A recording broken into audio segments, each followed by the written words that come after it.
Arena January 8th through 12th and Long Beach Arena January 15th through 19th. Watch Mark Brown and Laura Diaz tomorrow at 6 on Eyewitness News. Tonight on Politically Incorrect, actress Janine Garofalo, radio host G. Gordon Liddy, rap artist Coolio, and conservative columnist Ariana Huffington. And now, the star of Politically Incorrect, Bill Maher! Thank you. Thank you very much. Thank you, folks. Thank you so much. Well, thank you. Oh, no. Come on. Please, this already... Let me tell you, this is the fulfillment of a lifelong dream to be on the same network that had the Ropers. So I couldn't be happier, and I feel it is a perfect time for us to go on the air here because Congress is convening tomorrow. Isn't that appropriate?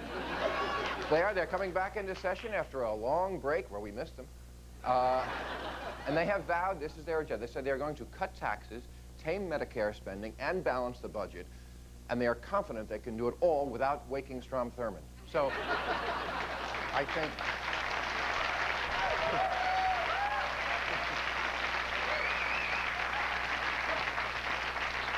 Now, you know who else got good news today? Richard Jewell, over the weekend, was going to get awarded $500,000 by NBC. They defamed him, he said, and they...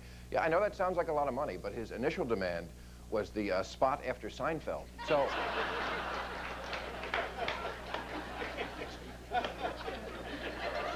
And also, our old friend of the show who's given us so many nights of reportage, O.J. Simpson, will return to the witness stand this week. It looks like it's going pretty rough for him in that trial. It doesn't look good for him, but on the bright side, he has been offered a tryout with the Dallas Cowboys. So, you know, he might fit right in.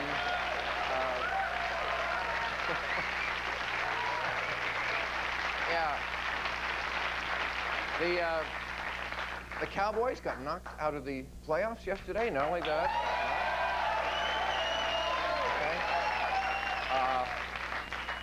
Okay. But Michael Irvin, you've heard of him. He broke his collarbone. Not a good month for him. Apparently, he is in so much pain from that he can't even hold a camcorder. Just can't.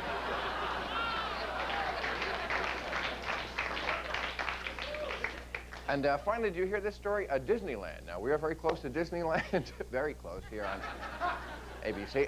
But they have, this happened, I have to report it. They shut down the Pirates of the Caribbean ride because people were complaining it was too politically incorrect. Because the pirates were chasing young maidens, and they didn't want that. So I think they've gone too far with this political correct stuff, because now a sleeping beauty is awakened by a firm handshake, which... I think. Anyway, stick around. It's all been satirized for your protection. Thank you.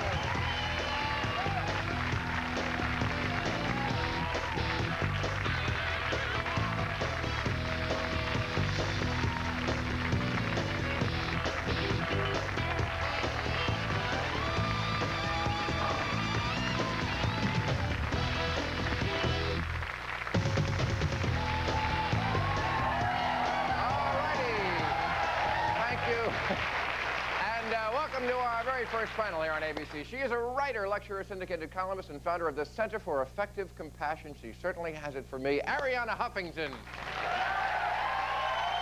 Hey, baby. Thank you. Thank you for being here. Ariana Huffington. All right, he was the political intelligence director for Richard Nixon's 1972 presidential campaign. That's a nice way to put it, isn't it? Now he hosts the G. Gordon Liddy Show on radio. G. Gordon Liddy is right over here. Gordon, how you doing? Nice to see you. G. Gordon Liddy, ladies and gentlemen. Thank you. G. Gordon Liddy. Hey, my wallet. Anyway, getting you, Gordon. He is a Grammy-winning performer whose CD, Gangsta's Paradise, has sold over 2.5 million copies. Coolio! Hey, man.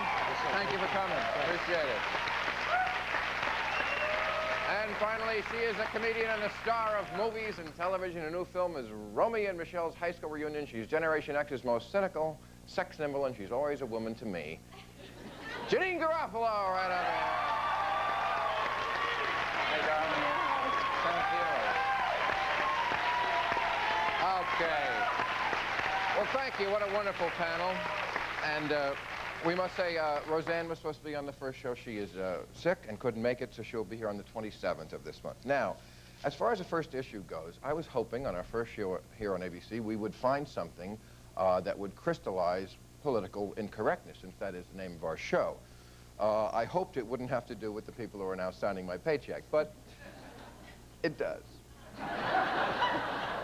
I couldn't help it, but did you hear about this? At Disneyland, they are taking away, they're shutting down the Pirates of the Caribbean because these are mechanical pirates who are apparently not acting correctly. And see, they run after young maidens, is what they do. They're pirates. But they're not, I'm sorry to interrupt. No, please. They're not referred to as maidens. They're called wenches, and it says on the banner, wenches for sale. And then I think that's wherein lies the rub. Not that they're maidens, but in fact referred to as wenches. Really, how long has it been? What, 30 years? Yes. I mean, come on. I mean, you know. Longer for pirates. Well, I look at it like this. If Disney has the money to change it, you know, they make but why? a few But they're $billion a pirates. year. Change history. And Yeah, what's going to happen is 30 years from now, you will not be able to, in the Smithsonian, for example, point out the rape that went on in Bosnia, because that will be considered politically incorrect. No. I think you're drawing parallels between things that don't deserve to be. You're talking about Disneyland, which is a source of fun and family entertainment, and rewriting history. And I think those are two very different things. You don't think that Disney is rewriting history when they're denying the fact that pirates raped and sold? No, I don't think it's a denial of wenches existing, but why on a summer vacation the family gets in the station wagon? You don't have to be confronted with a wench. It's also not credible. It's just not credible, the idea of chasing food in Disneyland. I mean, we've all been there. It's not credible. What they have replaced the chasing of the women with is they're chasing now wenches with trays of ham. I'm not kidding. I couldn't make this up. And the Jews are so angry.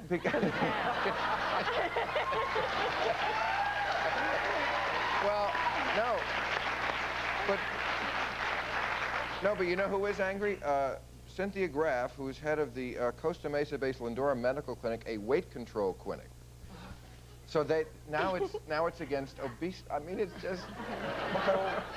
Well, there's, I think, almost towards the end of that particular section of Pirates of the Caribbean, there's a wench chasing a man too. Yes, there is. And are they going to take that one off too? Have you been to the? Have you taken the ride? Took my kids to Disneyland. And you do? We saw Pirates of the Caribbean. They were kind of scared because they're little, so they were scared. But. Right. Well, yes, they have. They had a woman. An overweight woman with a rolling pin. Yeah, exactly. And they've taken that out because I guess the rolling pins got upset. I don't know. And by the way, as a pirate, when you get off the ship after 6 months at sea, what you want is a salty ham. You don't want women. Okay, well, before I get fired after my very first day, we will cut this off, go to another subject. When we come back, we'll talk about Ebonics.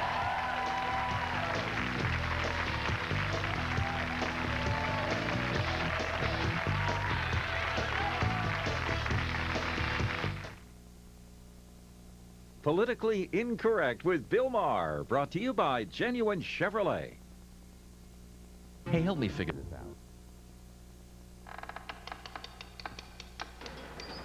out. The IKEA Twice a Year sale is going on now, so hurry in. We're doing a massive clearance to make room for exciting new merchandise. Save up to 50% off IKEA's everyday low prices on selected items throughout the store. We offer the best possible values every day, so savings like these are nothing short of incredible. Don't miss it.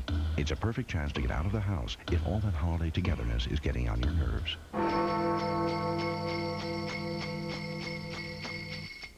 At Jenny's Sleepover, a tradition starts again. Thomas's English muffins?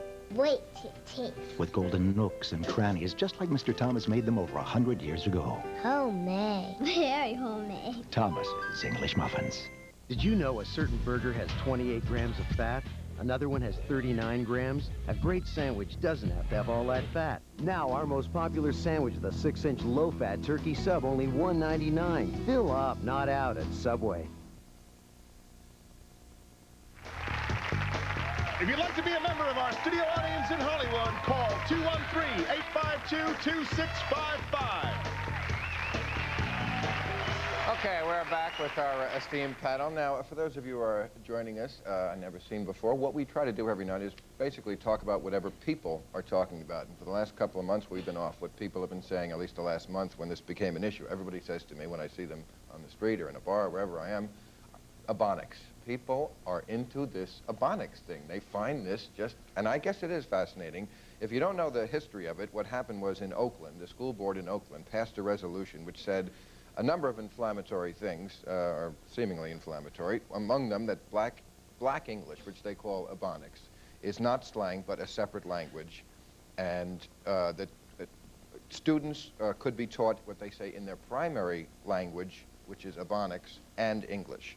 Now, this be causing quite a stir. And I would say right off the bat, I have never been to Ebonia, so I don't know exactly what the language is. But the main problem with Ebonics is supposed to be that people who speak it are not as clearly understood.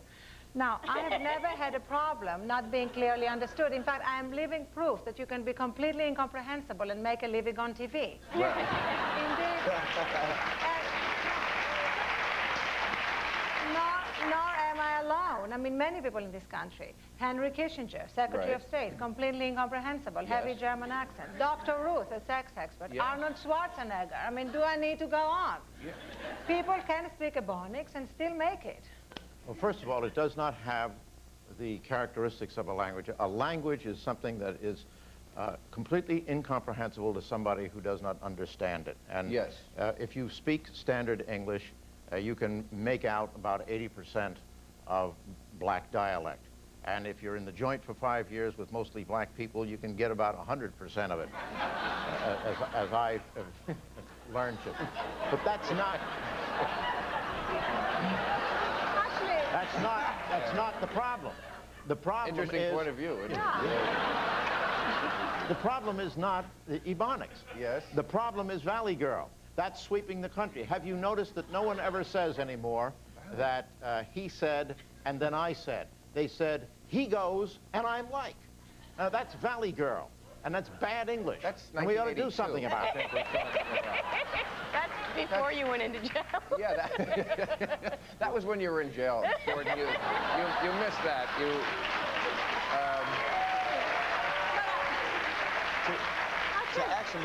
To be more serious about the whole situation, I'd have to say that whatever is necessary to teach the kids what they need to know is what's important. It's not people shouldn't be arguing about anything. You know, there's nothing to argue about. We know that in California, period, our kids are basically not learning a whole lot in school. And the dropout rate is probably higher. But isn't the language part of what they actually need to know? Well, see, it's like this. If you can, I'm not for it or against it, I'd have to say. But I'd have to say that if it's going to work, I think they should try it at least. Because if it works and it helps them to learn English or to learn math better or to learn science better, whatever it takes, that's what we have to do. Coolio, I come from Brooklyn. I come from Brooklyn. I come from Brooklyn, and they use D's, dem, and does, and they talk about Earl and things like that. I don't think that the government should be giving teachers in Brooklyn $5 million to be able to learn how to say D's, dem, and does, to try to teach these poor illiterate kids how to use English correctly. Well, see, I mean, how did the kids get illiterate in the first place? Because they weren't learning anything from preschool to kindergarten. Yeah, I mean, but that's not because that's when you learn how to form most of your words. And if they had been taught then when they got to 3rd and 4th grade, they wouldn't. There would be no need for it. I think they ought to be corrected at some point. Definitely, I think it should. I think it should. This is my personal opinion now. I think it should, if they're going to use Ebonics, which we called it jive talk back in the days, and now we call it, is street language. I mean, actually, Ebonics was derived by the slaves. They made it so that the slave masters and the slave owners couldn't understand what they were talking about. That's ridiculous. Slaves didn't speak Ebonics. They spoke an African language. No, it was an African language mixed with English so that the slave owners wouldn't understand. But everything that we say now in the street and the way black people talk now, it derived from that. But you know what's amazing? You sound like Jesse Jackson, who at first went against Ebonics. Well, you know, I might run for office. Already here, you're saying Ebonics, you're saying Ebonics. Already we have a disagreement. But it takes a Greek to notice these little nuances of American accents. But Jesse Jackson at first said this is absurd, this is laughable, and then because of the pressure put on him, changed his mind and said, yes, there should be federal funding. For what? Well, see, I'm not under any pressure. I mean, you know, I'm just telling you how I read about it. Unfortunately, actually, me and my father-in-law talked about it. All I can say to my friend Ariana, who's just criticized my speaking of Ebonics, is joyous Kwanzaa to you. Joyous. That's Merry Christmas, right? No, it isn't anything. Kwanzaa is something that was invented by a liberal up in Berkeley in the 1960s. It's absolutely bogus. It's got nothing to do with Africa at all. You go to Africa and you say Kwanzaa to somebody, it put a spear through you. Oh, okay. Well, I can tell. Like they really are still throwing spears in Africa. I can tell you if they can't get an AK-47, they're using a spear. I can tell you something. I mean, if you want to say that, I mean, if you want to say Kwanzaa is nothing, then you might as well say Christmas is nothing, because everything is what you make it. It's not about what it is or where it originated from. It's about what you make it and how it makes you feel. And it's about taking time out for commercials. That's what life is all about, and I have to. We'll be right back.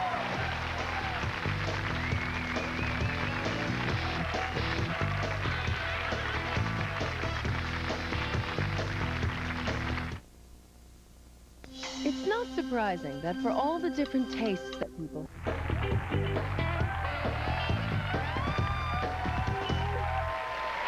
Okay.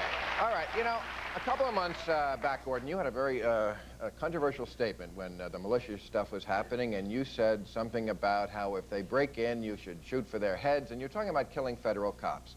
And Ice-T, who is a rapper, not in your school exactly, because that's... sort of inflammatory what he does, advocated killing, well, local cops. And I just wondered what you thought about having so much in common with Ice-T.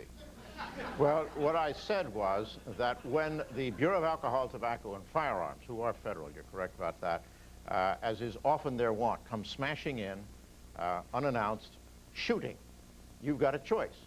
Now, these guys are shooting at you. But you can either shoot back and then defend yourself in front of a jury, or you can let them kill you and be sure that your family has a great cause of action under the Federal Tort Claims Act. More than you did at the time. You were, I mean, you know, when you talk about killing cops, you're talking about killing cops. I mean, I don't see the difference between rap inciting it or conservative talk radio inciting it. Yeah, but also, Gordon, you know, I really started this whole incident because I was very upset about it. I like you, but I think you should stop trying to defend that. You should just say here, once and for all, this was a serious mistake, apologize, and move on for the rest of your life. Because there's no way, there's absolutely no way he can justify. Then he'd be going against his integrity. Can I finish for a minute? Can I just finish for a minute? And then we'll talk about his integrity. But there's no way you can justify saying on a talk show or anywhere that you just go and shoot them in the head, and if you don't shoot them in the head, you should shoot them in the groin. You just need a big, you just said you just need a big target, which was a little presumptuous. I said that? Because they're wearing a flak jacket. And if they're wearing a flak jacket, you're foolish if you shoot them in the flak jacket. That's what I'm saying. Stop justifying it. There's no way this is going to sound good. There's no way, Ariana, but suppose, wait a minute, suppose I break into your house, and you don't know who I am. I haven't announced who I am, and I am shooting at you. But everyone would know. Everyone would know.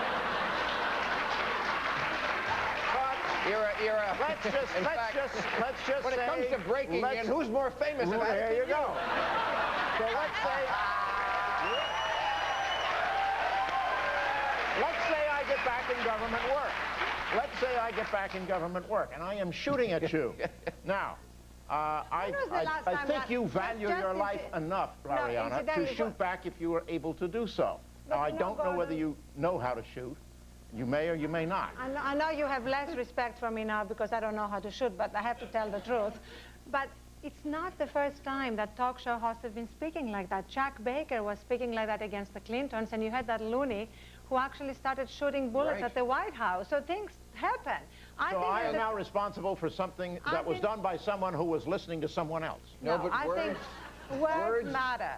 And words matter. Words do go bold. Words matter. That's why we have a Constitution which is composed of words. And the Constitution does not allow federal agents to come smashing into your house and shooting you. What about Lon Hariuchi, who was a sniper for the FBI, who shot a woman directly in the head, bragging that he can hit a quarter at 200 meters with a .308 rifle, while she was doing nothing more criminal than holding her 10-month-old child? Now, if you were the husband of that person, would you have saved your wife's life, or would you have said, hey, he's a federal official and so it's okay? But you know what, Gordon? You're bragging at shooting for target practice at stick figures of Hillary and Bill Clinton. Now, I'm not exactly Well, I would rather do that than shoot at stick figures of Ronald Reagan. I don't know what makes it better. All right. I have to take a break. We will be right back.